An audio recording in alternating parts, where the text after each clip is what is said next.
Hello and welcome to the Observation Podcast. I'm Matt Davis, the International Elections Correspondent. Today I have John Ault, the Director of Democracy Volunteers, on the podcast to talk through their report on the Finnish municipal and county elections that were held earlier this year in April. Democracy Volunteers has observed elections in Finland since 2018, having observed presidential, parliamentary and municipal elections during that time. So I'm very happy to be talking through the report with John to find out more about what's inside. Hi, Matt. Hello, welcome. Earlier this year, we released a podcast episode where you explained that when in the UK, you observe that there's the correct signage, disability access, and things like family voting. Are you looking for these things as well in Finland, and are there any differences when observing abroad? Yes, is the simple answer. We do look for exactly those sorts of things. And to be fair, they have the same problems as we do here. People do indulge in family voting, where you see one person affecting another person's vote, whether directly overseeing it or actually just filling in the ballot paper themselves. We do see access issues, though lots of buildings in Finland, like here, are extremely well adapted to make sure that people do have access. And we do see all sorts of other challenges, but yeah, you're absolutely right. It's no different from here. But one of the reasons we observe elections in places like Finland is so that we can identify their challenges, but also see if there are solutions that we've learned here that they can use, but also if there are solutions they've found there that we can use here. Okay. Now, from a kind of observation standpoint, are there any challenges with observing in other countries such as Finland? Well, that's a very complicated question, and I'll try and answer it. Places like Finland are very welcoming to international election observers. They have specific rules that accredit election observers, and you go through the Ministry of Justice that basically runs that entire programme.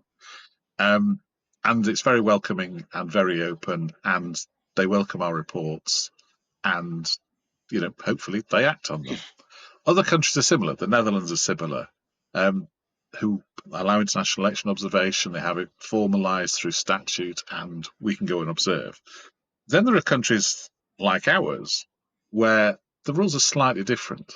So it's formalised where you go to the Electoral Commission, they accredit you, but they limit some of the things you can do. So, for example, in the Netherlands and in Finland, you can assess the so-called tabulation part of the process. So that's actually where they put the results on a spreadsheet. And that's the bit that gets sent. So if you think about it, that's the bit which actually matters for communicating the data to a central, if someone puts the zero in the wrong place or leaves a number off, that's actually the point at which it can be undermined. So we can't see that in the UK. But then there are lots of countries, France, Italy, Spain, where election observation isn't allowed at all, except by big international organisations like the OSCE. And some, like Italy, don't even allow domestic election observation. And so you have the slightly surreal situation in places like Italy and Ireland, where an Irish person can go abroad for the OSCE and observe elections, but can't actually observe their own elections, which seems a bit contradictory. And then there's other countries, Denmark, Sweden, Germany, which allow anyone to go into a polling station anytime they want. It's an open process. Now, that might seem a positive, but one of the advantages of formalising election observation through statute is that, by definition, there are then specific rules that they are accredited by that formalise its place within the Constitution and the democratic process. And it's fair to say, just because this process is open doesn't mean that every member of staff in every polling station across an entire country knows that. So formalising it, and so it's in the handbook in a polling station, is a very sensible way of proceeding. So we'd encourage any country to have a formalised legal structure so that you actually know what you're supposed to do. And Finland, where we were in April, has that process. So it's much easier in Finland than it would be in, let's say, plenty of other countries. Yeah, but it's very easy in Germany, but you go into a polling station and people go, oh, observers, what a shock. And they don't necessarily have the rules to hand to know what's allowed. They just know the process is open. Right, yes, yeah. So we'll go into a bit more about what it is you're observing. Have you found any solutions from Finland that might work better in the UK? Well, one of the things that we find in Finland is, one, there's a highly engaged public, a lot of awareness of how they elect people, and there is almost, I dread to say this in the UK context, almost enthusiasm for the democratic process. And on paper, literally, their process is supposed to be very easy. And we might come to that discussion in a bit, where you literally write down the number of the person you choose on a ballot paper. It gets stamped by an official and goes in the ballot box. I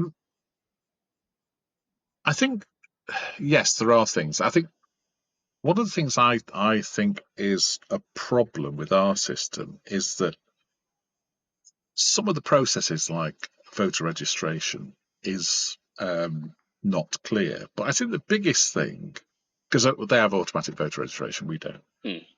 But one of the things that I think is most challenging about our system is we've just enfranchised a few years ago 3.5 million voters who live outside the UK, who are entitled to vote now and get sent a postal vote.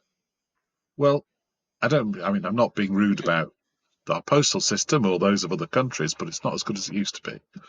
I don't think anyone now gets 2 posts a day, but when I was a kid, you did. And a first class stamp meant you got, don't sound too surprised now. And a first class letter got there the next day without fail. Now, I'm not going to comment on the funding and the structuring and the organisation of the post office these days, Royal Mail, but it's fair to say it's not as good as it used to be. And other countries are similar.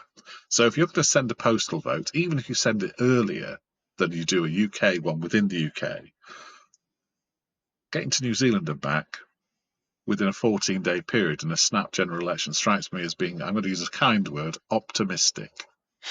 And that's a country where there's a good postal system. What about countries where there's perhaps a less structured postal system? I don't think we can reasonably expect to think that process is robust enough. And so you asked me the question, what did we find in places like Finland that could improve our system? Is, well, the UK's got hundreds of embassies, high commissions, consulates around the world. 1.5 million, or thereabouts, British people now reside in Australia, who are, of which a high proportion are registered to vote in the UK elections. Now, what's the solution? Why don't we open up embassies, well, in that case, high commissions, to allow people to vote in person at a polling station? It'd be great for engaging the British community overseas with what the British government is doing. It'd be great to actually encourage people to vote in person, because it's a more structured and transparent way of voting. Postal voting is not an ideal way of voting. It's not supervised by members of staff. So I think that's one of the solutions, and Finland does that. And they open all their embassies. And if next time there's a Finnish election, you can go and see people voting at the Finnish embassy in London. And I think we should be doing similar. So yeah, that's one of the things we've learnt in Finland that we could do for the UK, especially now we've enfranchised all these voters overseas. So I think we're first going to take a quick break, and then we might move on to discussing some of the challenges facing the Finnish system. Sure.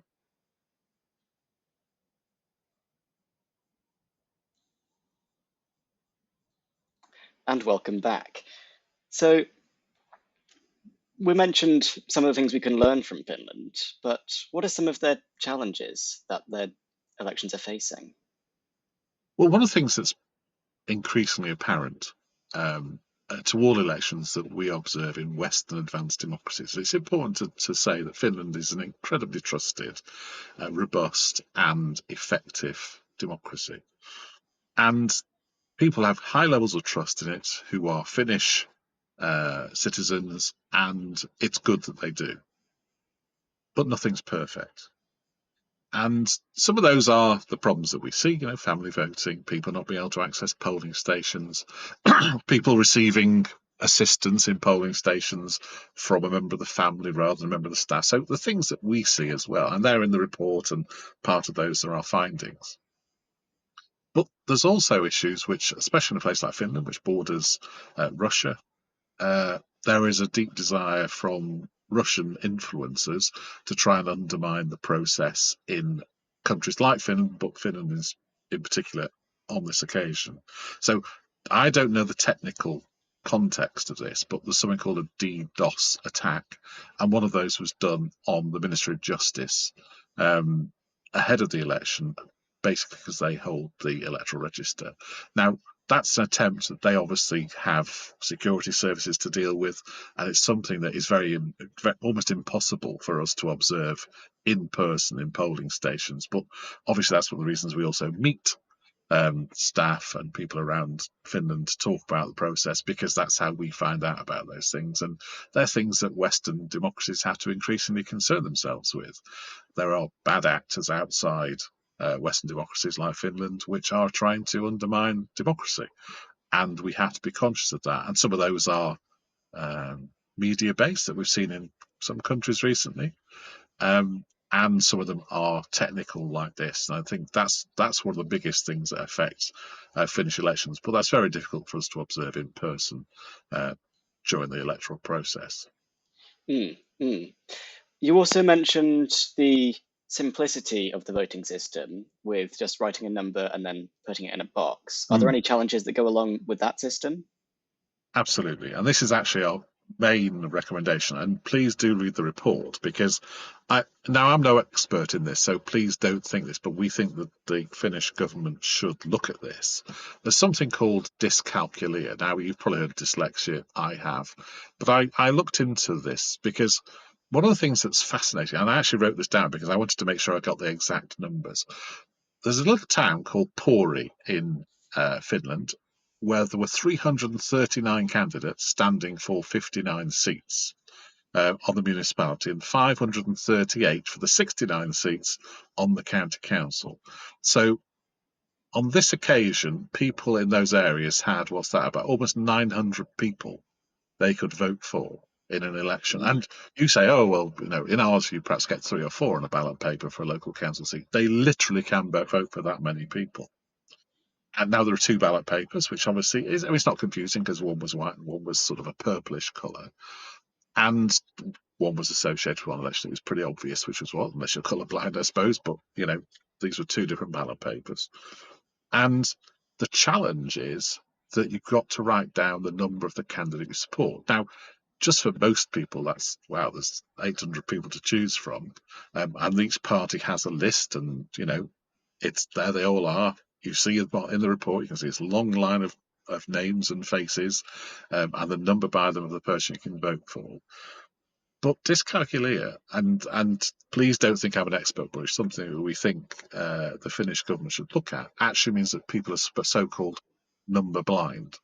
So, and this affects apparently sort of like 5% of the population. So if the process is that you have to write down a number, I think they should look into how many people get that wrong, because the counting process is extraordinary. You see literally 800 potential piles for people to put votes into, and I think that leads to potential problems with counting as well. But if the issue is that some people might be affected by that, there should be a solution for those people to resolve that, because in the UK, and this, we obviously have a very different system for electing local councillors. You just put a cross by the person or persons, because sometimes there are multi-member wards. You vote for the person that you want with the cross. It's dead easy, yeah. And if you don't, if you can't read someone's name, there's also a symbol for each party. There are ways of understanding it. But in their case, it's literally just writing a number down in a blob. And you're only allowed to write 0, 1, 2, 3, 4, 5, 6, 7, 8, 9. They're the only things you can put on the ballot papers. You can't write down the name of the person you want. I think they should consider allowing that, because the challenges that people have, I don't think we can assume just because we think something's easy. You've got to make sure that the process is as accessible as possible. And even though I'm no expert in dyscalculia, but I think it's entirely possible that the government in Finland should look at it and just see, by talking to experts, we put a few suggestions in the report to see if this actually does affect people. Because if it does affect people, then it might be excluding them, whether before they go to the polling station because it's too complicated, or in the polling station where they might simply make mistakes. So I think they should do some research into it. Mm, mm. You mentioned a bit about the counting system there. I was wondering if you could explain a bit more about that, as that could be a big point of difference between the UK and Finland. Well, you probably saw from the look on my face, trying to explain Finnish counting is not the simplest thing in the world. But basically, there are just X number of piles. And as you can imagine, in a small town, some people literally get zero Mm, in a polling station. But yeah, I mean, they just pile them up. And I think in the report, there's a photograph of the counting process, and there's literally piles everywhere. And of course, in this election, it's more confusing because there are two elections on the same day with different numbers and so on. Now, in a presidential election, which pick between Bob and whatever, there are only sort of 10, 20 candidates. By definition, it's much easier. But in this context, where there are two elections on the same day, I think it's entirely possible that one, people make mistakes, but two, counting is incredibly complex. I mean, it's not complex, that's not true, but it's long winded and it's difficult. But I think it's just something where they should reflect it. But basically, counting is quite simple in a way mm. because it's just piles of votes, but there are lots of piles. Okay, yes. And so who does the counting then? Is it just kind of people who work in the polling stations? Yeah, absolutely. I mean, one of the things that we find slightly alien in our context is that we have members of staff, generally from the council or people that have employed for the day, who are civil servants, local government officers, people like that who run polling stations. In the Finnish context, it's parties who contribute to people running polling stations because there's a big resource of them and they'll contribute volunteers to running polling stations. As a consequence, the people in the polling station count the votes and send that data to the central authority, the council or municipality, or whatever, and then they sort of collate them there, and that's how they do it. So it's counted in polling stations, and the people in the polling station do the counting together. Okay, yes, yeah, that does sound quite alien, Hmm. a very different system. Yeah, And but not yeah, one that we see it a lot abroad. It's what lots of countries do. mm, mm. So in that sense, are the kind of protections to make sure the votes are being counted correctly just the fact that you have a range of parties in each polling station? I mean, yes, there is no evidence to suggest that. I mean, let's be honest, people probably make sure they get theirs, but Mm, it's fair to say that the people in polling stations get on very well. There's never any sort of difficulty, even though those parties can be quite diverse. At least I've never seen any major difficulties. And by definition, in our country, if you go to a count, you'll see people there from each political party called counting agents. They observe the process, and if they see an error, they can identify it, they can point at it, and either resolved or disagreed with, and the returning officer will act on it. In the case of Finland, the parties are actually doing that process themselves. They're sort of cutting out the middleman of those formal people, the independent people doing the counting or the running of polling stations. So they're essentially saving themselves some time and some people. So it's a very efficient way of doing it. And because they're all different parties, it sort of works. mm, mm. I see that, yes. So what do you think the main takeaway from the report should be? Well, one, on a blunt level, Finnish elections are very well run. They're Mm, very well trusted, and it's important that people do realise that Finland is an advanced, effective, and trusted democracy. Despite external authorities trying to influence it, it's fair to say they have a very robust process, and it's good that they do. The weaknesses, I think, they're not enormous weaknesses. Let's be honest. Every system has people voting in polling stations. I've never been to a polling day in my life and not seen something go wrong. There is no such thing as a perfect election. In terms of people affecting other people voting, it's a lower percentage than we see in the UK. But the disadvantage of us observing a place like Finland is we don't get to as many polling stations as we do in a UK general election. So it's important to recognise that.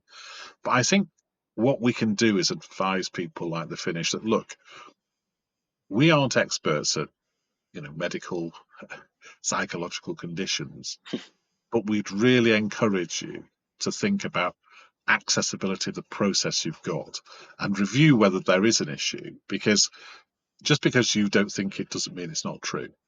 And you should problematize an electoral process and go, okay, what are our potential challenges here?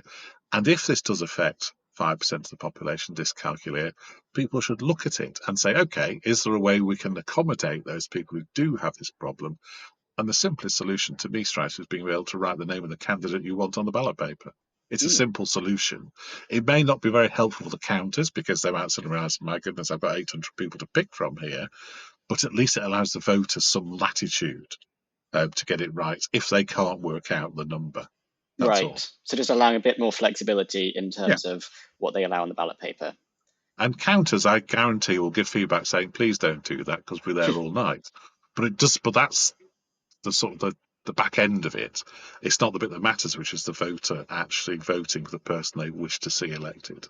Mm. Mm. Okay, so to finish up then, in the UK, we have this election day tradition of photographing dogs outside polling stations on election Yeah. day. Are there any similarly fun traditions that feature on or around election day in Finland? Well, I guarantee we've definitely seen dogs at polling stations in Finland, and we often encourage our observers to send them to our WhatsApp group showing dogs in polling stations, and we do see them regularly because, just like here, people like their dogs. It's a good opportunity to take them for a walk on the way to polling stations, isn't it? In terms of other things, excuse me, some of the things they have are very different from our electoral culture. Um, getting people enthused about a British election, I'm not going to say it's difficult, but it's difficult. And but Finnish elections are very different. They vote on a Sunday, which is a good day to vote in a way because people tend to be available. But on the Saturday, the day before, they tend to have almost jamborees in town centres, in town Mm. squares, where you have little sort of tents put up, like I don't know what you call them, but a little tent, and there's a table there, and the party's giving out literature, chatting to people, a list of their candidates, but also people get given food. I mean, the amount of sausages you get given with onions and things outside in these town squares is astonishing. But that's only part of it because I think I don't know the technicalities of this, so please don't expect me to know. But one of the things we got is there's also sort of like almost not fairground attractions is too much, but we saw some folk singing in a couple of Mm. these places, and it's astonishingly good. And it basically tries to encourage people to be enthused about democracy. And that can only be a good thing. So, yeah, we see some folk singers, all sorts of things, and it brings a bit of energy and a bit of enthusiasm to the electoral process, which, let's be honest, has to be good. Absolutely. So I believe we have a recording of that folk singing. So we'll just take a pause and listen to that before we finish up.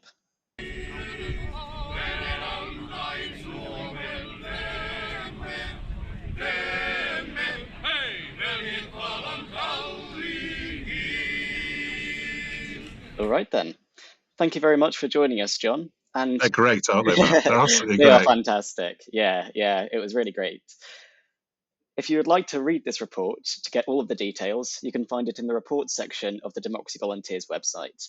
Thank you very much for listening. Cheers, Matt.